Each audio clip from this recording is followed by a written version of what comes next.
I once negotiated $15 more per hour in a 5-minute phone call with a recruiter. So that brought me $30,000 for 3 months on this specific contract. And the recruiter didn't even blink. If you are working 1099 contracts and you're not negotiating, you're leaving thousands of dollars on the table. And I hate that for you.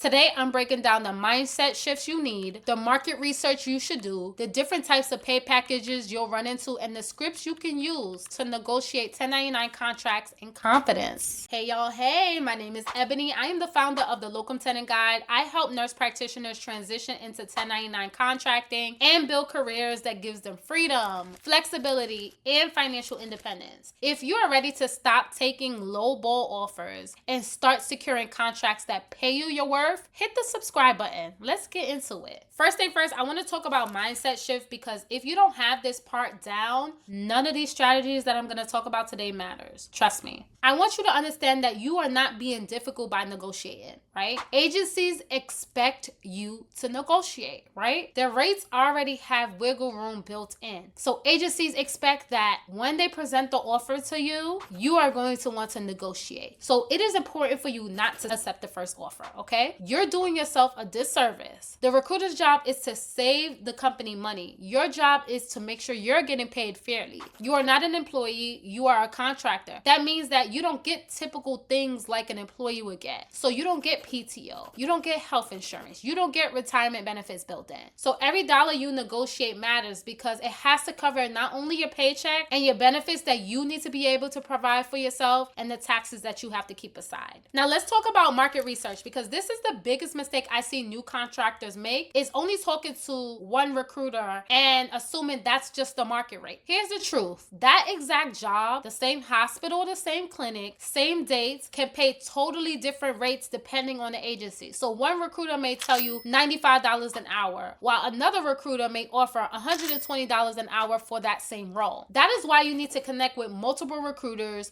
of multiple agencies. The more offers that you see, the better you know what the fair rate is, the range of it, and the stronger your negotiation will be. Now let's talk about locum pay packages, okay? So there are 3 different types of locum pay packages you can work. One that provides housing and transportation. The agency covers everything for you. You just show up for your assignment. All-inclusive package means you are responsible for your own housing and transportation. You typically get reimbursed by the agency, or they'll give you a higher hourly rate to cover those expenses.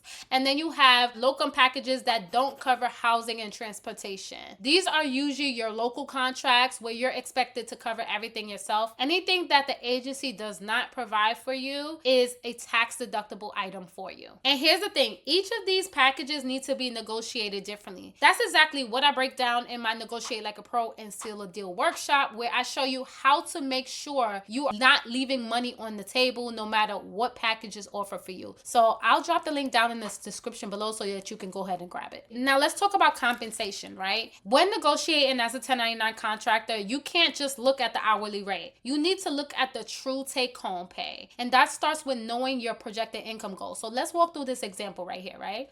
Say your projected gross income goal is $200,000 a year, right? That sounds right, but here's what I want you to remember. As a 1099 contractor, you set about 25 to 30% for taxes. That's about $50,000 to $60,000. But with a solid tax strategy in place, you can reduce how much actually goes to the IRS. The goal isn't just to earn more money, it's to keep more of what you earn. So every time you earn more money, you negotiate higher, your goal is to keep more of it. You also have to cover your own health insurance. And on top of that, you plan for things like retirement contributions, CME courses, license renewals, you name it. Anything that allows you to operate as a contractor, you cover is tax deductible. Even after factoring all of that in, right? Because it might sound a little bit too much, right? You're still taking home well into 6 figures while working fewer months out of the year than most W-2 providers who are just grinding 12 months straight. And that, my friend, is the key difference between 1099. You're in control control. You decide your own schedule. You negotiate a higher hourly rate. You have the ability to use tax strategies to keep more in your pocket.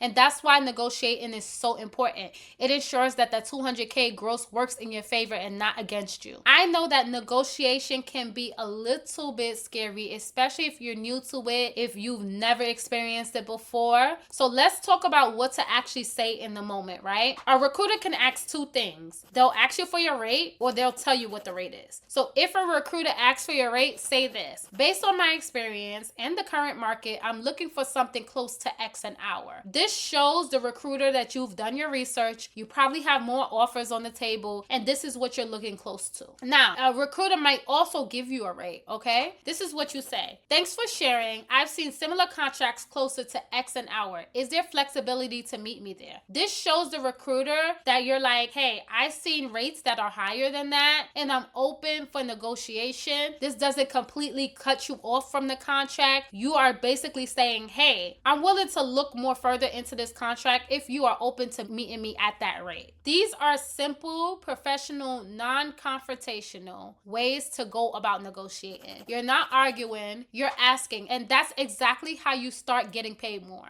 So remember, mindset, research, understanding the different pay packages, knowing your needs, and having simple scripts ready are the keys to negotiating. Every contract you accept sets the tone for your financial future so that you don't leave money on the table. Don't forget the link to my Negotiate Like a Pro and Seal the Deal workshop. It's in the description below. That's where I deep dive into how to negotiate these different types of packages so that you're never walking away underpaid, so that you don't feel awkward during conversations, and so that recruiters don't ghost you. Okay? It's simple as that, right? And if you need more than just resources, if you like my step-by-step guidance on how to secure 1099 contracts, how to negotiate them, and how to truly operate as a 1099 contractor so you can just work 6 to 9 months out of the year, so you don't have to give up your weekends anymore, your holidays no more, so that you're not stuck working 50 weeks out of the year only for a 2-week vacation, then I want to invite you to apply to join my mentorship program. I'll drop the link below so that you can apply. I hope this video really helped you and gave you insights on how to be a 1099 contractor. Not only that, but how to negotiate as one as well. Let me know what strategies from this video resonated with you and what strategies I dropped today that helped you negotiate your next contract. If you like this video, make sure you like, comment, and subscribe so that you can get the notification for any future videos I hope. So stay tuned for the next video.